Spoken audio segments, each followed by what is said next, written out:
یا کبھی شعر کہتے تھے، کبھی کہتے تھے یہ کہانت ہے۔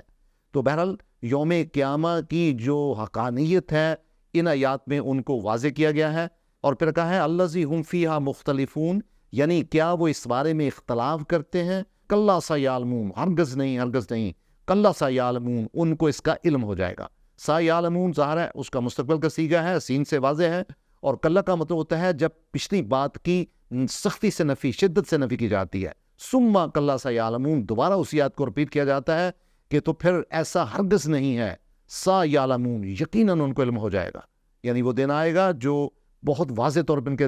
سامنے ہوگا اور حق ان کے سامنے ہوگا، اور تاکہ یہ جو ابھی جو یقین کر رہے ہیں وہ کذب ہے اور وہ ایلوژنز ہیں جن میں یہ پڑے ہوئے ہیں۔ ناظرین، 2 نمبر پیراگراف میں شواہد انفس و آفاق ہیں، اور یہ آیت نمبر 6 سے آیت نمبر 16 تک ہے، اور قرآن حکیم بہت خوبصورت طریقے سے یہ دلائل دیتا ہے کہ عالم نجعل الارض مہادا، کہ کیا ہم نے زمین کو آپ کے لیے بچھونا نہیں کر دیا، اور والجبال اوتادا، اور پھر خدا کے اللہ تعالیٰ کی ذات کہتے ہیں کہ کیا ہم نے زمین پہ جو پہاڑ ہیں ان کو میخیں نہیں بنا دیا، چونکہ جو زمین جب شروع میں تھی تو اس میں زلزلہ کسی کیفیت تھی، یعنی وہ کانپتی تھی، وہ ٹھہر نہیں سکتی تھی، تو ان کو فکس کرنے کے لیے اللہ تعالیٰ کی ذات نے پہاڑوں کو بنا دیا۔ پھر قرآن حکیم کہتے ہیں وَخَلَقْنَكُمْ أَزْوَاجًا، اور پھر ہم نے آپ کے جوڑے جوڑے بنائے، یعنی ہر چیز زوجین میں بنائے،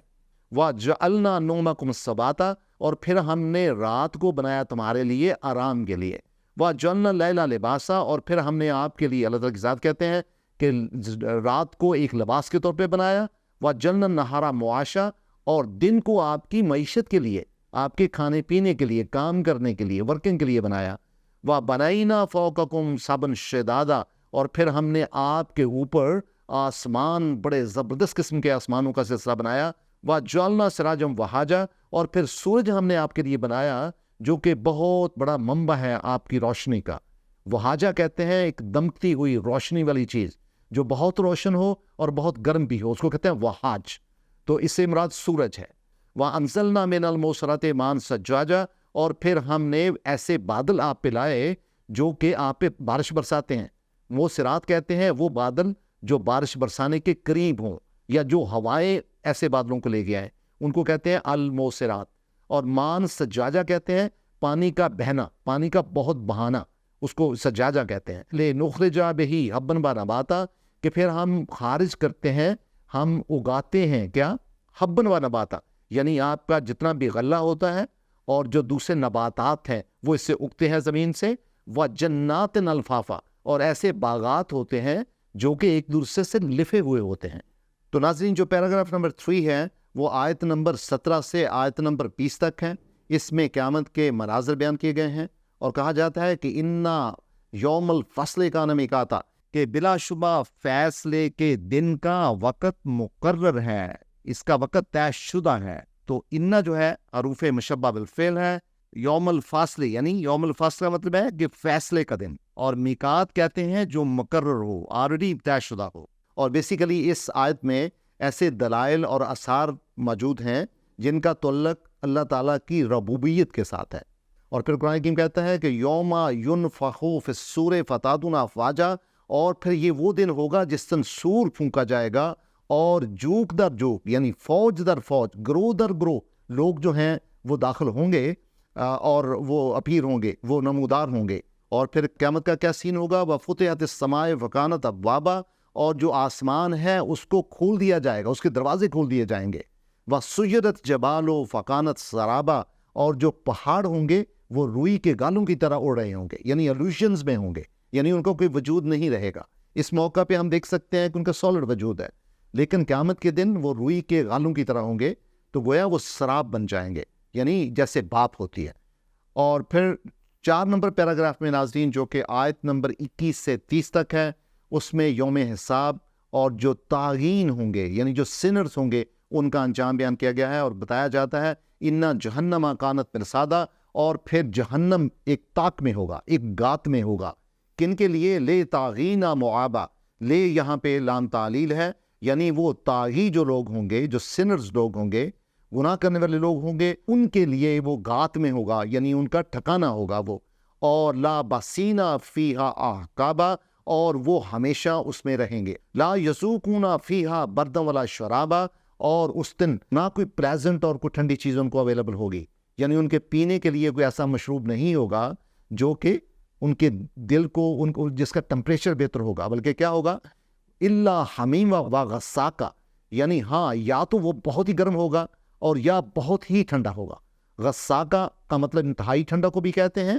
اور اس سے یہ بھی مراد دیا جاتا ہے کہ ایسی چیز جو کہ اتنی پاک نہیں ہوگی بلکہ انتہائی گندگی والی چیز ہوگی اور بہت ٹھنڈی ہوگی. جزاء وفاقہ، بیسیکلی یہ ان کی جزا ہوگی جو ان کے اعمال کے مطابق ان کو ٹیلر کر کے دی گئی ہوگی، یعنی ان کے اعمال کے عین مطابق ان کو جزا ملے گی. یعنی ایک طرف ابلتا ہوا پانی ملے گا اور دوسری طرف شدت کا ٹھنڈا پانی ہوگا. بیسیکلی یہ ان کے حقوق میں جو افراط و تفرید پایا جاتا تھا، یعنی اس کا نتیجہ ہے. انہم کانوا لا یرجون حسابا، اور پھر کیا وہ تو توقع ہی نہیں رکھتے تھے کہ ان کا کوئی حساب ہوگا، لہٰذا اس کے نتیجے کے طور پہ وَقَذَّبُوا بِآيَاتِنَا كَذَّابًا، انہوں نے ہماری آیات کو بہت ہی شدت کے ساتھ جھٹلایا. یہاں پہ کذابہ جو ہے وہ مصدر ہے جو تاکید فعل کے لیے آیا ہے، اور کذاب اور تکذیب کے ایک ہی معنی ہے. تو پھر قرآن حکیم کہتا ہے وَكُلَّ شَيْءٍ أَحْصَيْنَاهُ كِتَابًا، اور ہر ایک چیز جو ان کی ہوتی ہے، ان کا جو ہر فعل ہوتا ہے اس کو لکھ لیا جاتا ہے ایک کتاب کی شکل میں. فَذُوقُوا فَلَن نَّزِيدَكُمْ إِلَّا عَذَابًا، اور پھر ان کو کہا جائے گا کہ چکھو مزہ اس کا جو عذاب آپ ڈیزرو کرتے تھے، یعنی آپ کی جزا میں، آپ کی سزا میں جو عذاب آتا ہے، جو عذاب کا آپ ڈیزرو کرتے تھے اس جرم کا، اپنے جرم کے مطابق، اپنے گناہ کے مطابق اس کا مزہ چکھو.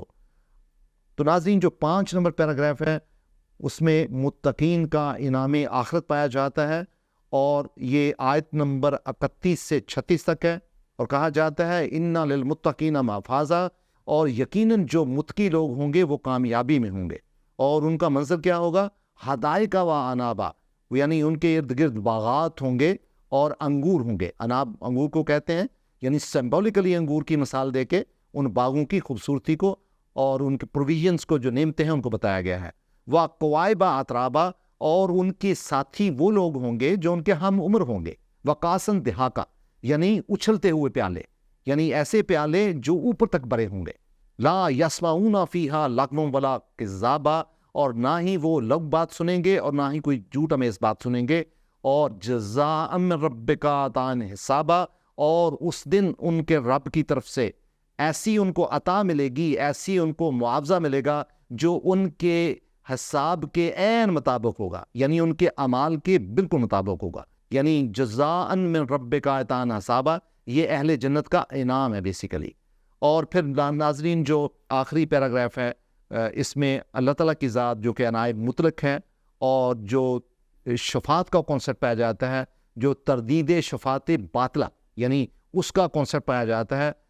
اس کے بارے حوالے سے یہ آیات میں بیان کیا گیا ہے کہ سارا اختیار اللہ تعالیٰ کی ذات کا ہوگا. یعنی اللہ تعالیٰ کی ذات عنایت مطلق ہے.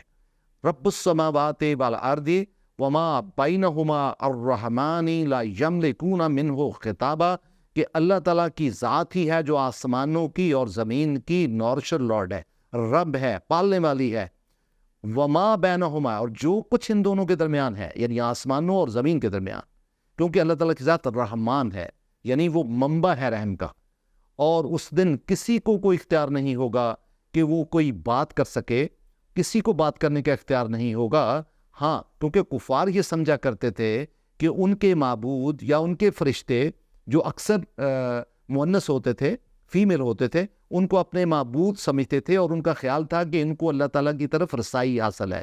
یعنی اپنے بتوں کے جو انہوں نے نام رکھے ہوتے تھے، اور یا فرشتوں کو بھی وہ کہتے تھے کہ ان کی رسائی ہے اللہ تعالیٰ کی طرف. تو یہاں پہ اس کی نفی کی جاتی ہے کہ وہاں اللہ تعالیٰ کی ذات سے کسی کی کوئی رسائی نہیں ہوگی، اور وہ جو اللہ تعالیٰ کی اجازت کے بغیر وہاں پہ اس دربار میں کوئی بات نہیں کر سکے گا، اور جو بات کر سکے گا وہ خدا کی اجازت کے ساتھ ہی ہوگا. لہٰذا اللہ تعالیٰ کی ذات کے ساتھ کسی کی رسائی نہیں ہوگی. یوم یقوم الروح والملائکۃ صفا، اور وہ دن ہوگا جس دن کے حضرت جبرائیل اور جو فرشتے ہوں گے، دوسرے فرشتے، وہ صفوں میں کھڑے ہوں گے. اور لا یتکلمون، اور کوئی بات نہیں کر سکے گا، ہاں، الا من اذن له الرحمن وقال صوابا، جس کو اللہ تعالیٰ کی ذات اجازت دے اور وہ بالکل صحیح بات کرے گا. یعنی جو برے اشخاص ہوں گے وہ جن اور شیاطین کے ساتھ ہوں گے، اور جو نیک لوگ ہوں گے ان کی جو قربت ہے وہ فرشتوں کے ساتھ ہوگی. ذالک الیوم الحق فمن شاء اتخذ الی ربہ مآبا، یہ وہ دن ہوگا جو حق کا دن ہے، یعنی یہاں پہ ٹروتھ کا دن ہوگا، الٹیمیٹ ٹروتھ ہوگا. پھر آخری آیت میں اللہ تعالیٰ کی ذات فرماتے ہیں انا انذرنکم عذابا قریبا، کہ یقیناً ہم آپ کو عذاب قریب سے ڈراتے ہیں. یعنی اس سے مراد جنگ بدر بھی لیا جاتا ہے جس موقع پہ یہ آیت نازل ہوئی تھی، اور اس سے مراد یوم قیامہ بھی ہے.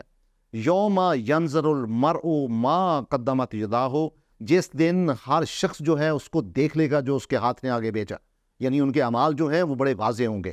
وَيَقُولُ الْكَافِرُ، اور اس دن اور کیا ہوگا کہ جو کفار ہوں گے وہ کیا کہیں گے، یا لائتنی کنتو ترابا، کہ کاش ہم مٹی ہوتے. یعنی وہ اپنی سزا کو اور اس عذاب کو دیکھ کے ان کی حسرت ہوگی کہ اگر ہم مٹی ہوتے تو یقیناً آج ہم کو اس کا حساب نہ دینا پڑتا. تو عام طور پہ اس سے عذاب کریمہ سے مراد یوم بدر بھی لیا جاتا ہے، جو کہ دنیاوی حساب سے صادق بات آتی ہے، لیکن یوم قیامہ جو ہے وہ بڑے پرسپیکٹو میں ہے. اور چونکہ یہ سنت الہی کے یہ دونوں ایونٹس جو ہیں، یعنی جنگ بدر بھی اور قیامہ کا ہونا بھی، لیکن چونکہ اس آیت کا مین تعلق یوم قیامہ سے ہے تو زیادہ گمان غالب ہے کہ اس سے یوم قیامہ مراد دی جاتی ہے. سورہ النبا اپنے 40 آیات کے ساتھ، 2 رکوع کے ساتھ، 6 پیراؤں کے ساتھ اور 198 الفاظ کے ساتھ ہمیں دعوت دیتی ہے کہ ہم اس خوبصورت پیرائی والی سورہ کو اپنے تفکر میں لے کے آئیں، اپنے تدبر میں لے کے آئیں، اس کے ایک ایک الفاظ پہ صرف و نحو پہ غور کریں، اس کے مطالب کا اطلاق اپنی زندگیوں پہ کریں اور اپنی نمازوں میں سے لانچ کریں. بہت شکریہ ناظرین.